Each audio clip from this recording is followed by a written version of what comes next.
hemat kalau yang lain sudah. Sebelum kita lanjutkan, Maria ya, ke Mbak Monik dan juga Bapak Haikal, kita menuju ke Sekjen Majelis Ulama Indonesia terlebih dahulu. Assalamualaikum Pak Kiai, Bapak Amir Syah Tambunan, selamat malam.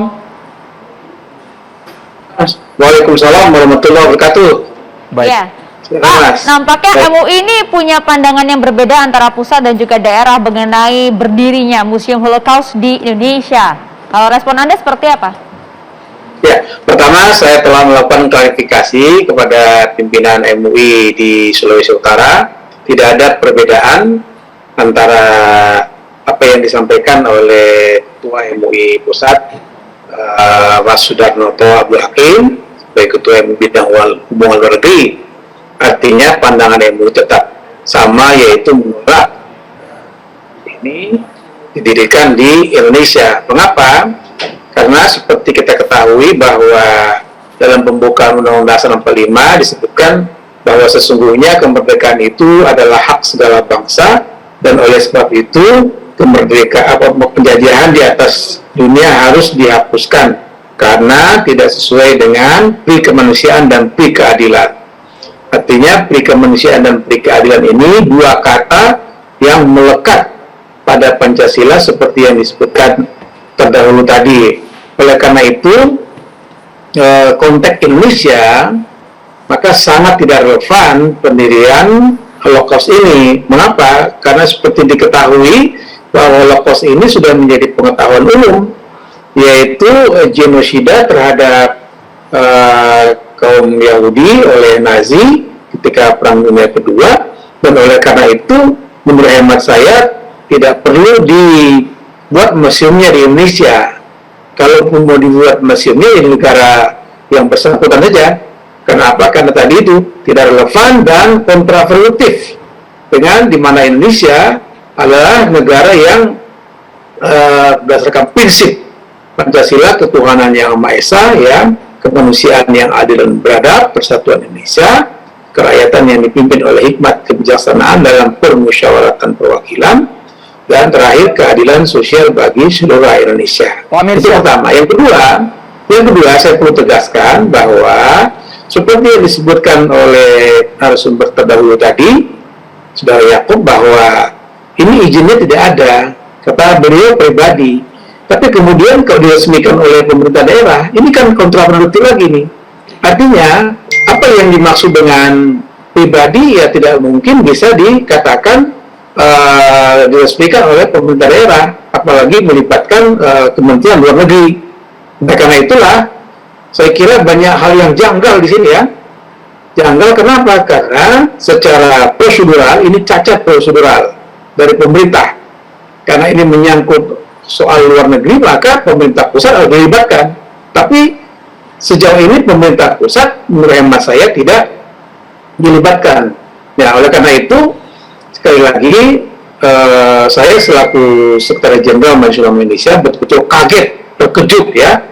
Dan oleh karena itu sebaiknya untuk mengakhiri pro kontra ini sebaiknya ditutuplah museum ini. Karena apa? Karena Indonesia mempunyai kepribadian khusus sesuai dengan Pancasila tadi, sesuai dengan pembukaan Undang-Undang Dasar 45 tadi. Kita dirikan museum lain yang relevan dengan dengan kepribadian bangsa Indonesia. Namun tadi pendirinya mengatakan bahwa ini untuk mengingat kembali silsilah turun-temurun dari kakeknya yang pernah juga menjadi korban pembantaian. Alasan personal. Ya, kalaupun dikatakan secara silsilah mengingat atau oleh keluarga untuk diingat, saya kira cukup ya dibaca sejarahnya oleh keluarga. Jadi tidak perlu melibatkan institusi bangsa Indonesia.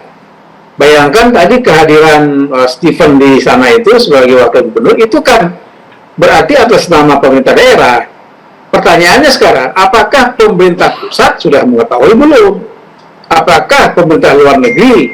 Kan begitu konsekuensinya kita bernegara. Baik. Jadi bernegara ini ada secara struktural ya pemerintahan yang harus dihargai, harus dihormati.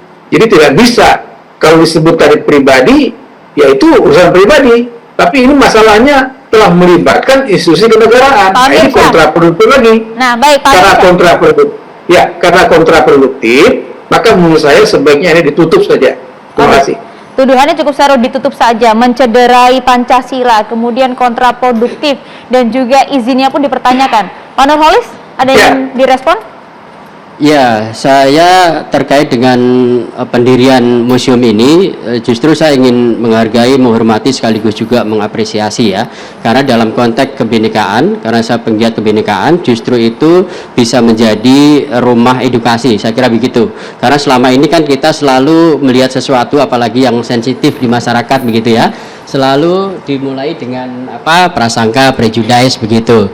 Nah, saya justru katakanlah museum itu ada di Jakarta, saya kira saya akan menjadi orang pertama yang mengunjungi, kira-kira begitu. Alasannya, Pak? Ya, alasannya karena dari situ kita bisa belajar banyak terkait dengan Yudaisme, terkait dengan Israel gitu ya. Bahkan di lembaga kami itu sebelum pandemi kita malah mengadakan kursus bahasa Ibrani.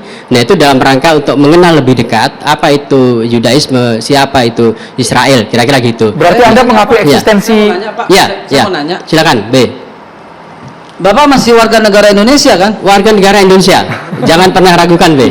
Bapak masih cinta NKRI Oh, kan? sangat, karena itu yang saya lakukan sehari-hari. Kok Bapak masih sebut-sebut Yahudi tadi? Emang Yahudi agama yang diakui oleh negara kita, Pak? Nih. Yang enggak saya jelasin, Pak. Yang diakui negara kita itu Islam, Kristen, Hindu, Buddha, Protestan, Konghucu, Katolik tadi, Katolik Ya, Protestan. kalau kita membaca Yahudi nggak diakui, Pak. Dengarkan dulu Gitu. saya ya. Ah. Kalau di PNPS 65 memang disebutkan 6, tetapi bukan berarti di luar itu bahkan Yudaisme itu disebutkan, Zoroaster juga disebutkan. Bapak tahu nggak TAP Ya. MPR yang melarang urusan begini, tahu nggak? Melarang apa? Bagian mana itu, Pak B? Ya. Nanti sebentar saya lihat ya. Ya.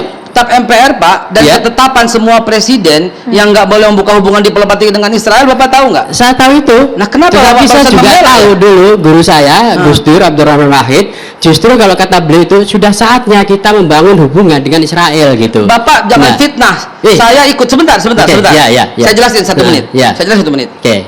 Gus Dur adalah seorang yang betul-betul beyond your imagination. Iya.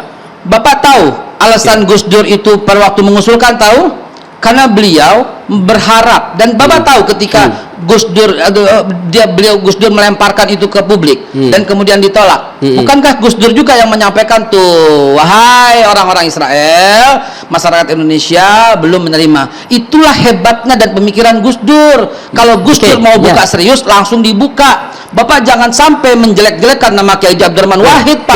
Ya, nggak mungkin saya menjelaskan beliau, Pak. Justru saya memahami apa yang dilakukan Gus Dur itu adalah jalan tengah gitu ya, karena beliau memahami betul bahwa masyarakat Indonesia sebagian besar itu kan anti terhadap Israel. Tetapi di sini saya ingin membedakan antara Yudaisme dan Israel itu sendiri. Nah, apa yang dilakukan oleh Rabbi Yakub itu kan dalam rangka untuk mengedukasi masyarakat ya, apa yang terjadi pembantaian di Jerman itu tidak terjadi di tanah air kita. Nah, itu kan bagi generasi saat ini itu penting, Be. Gitu loh. Paling enggak kan itu menjadi bahan pembelajaran buat kita semua. Ya betul, Pak. Ya. Betul, Pak. Lalu masalahnya gimana? Masalahnya adalah kok di Indonesia? Lah, lalu masalahnya apa kalau ada di Indonesia kan Loh, gitu? karena ini apa hubungannya? Kontraproduktif, Pak. Baik, Mbak Haikal, kita Kalau kasih kesempatan kepada Mbak adalah Yahudi, Mbak dan Monik. Yahudi itu adalah Israel. Kita gitu tahan loh, dulu, Pak. Mbak Be. Silakan, Mbak Moni. Iya, jadi kalau ditanya apa hubungannya, kenapa harus di Indonesia, boleh nggak saya kasih tunjuk satu gambar? Saya izin ya, saya kasih perlihatkan mengapa ini ada relevansinya dengan Indonesia. Sambil diperlihatkan ke kamera, Iya. Mbak Monik. Ini adalah film yang saya bikin tentang seorang bayi Yahudi yang diselamatkan oleh keluarga Indonesia di Belanda.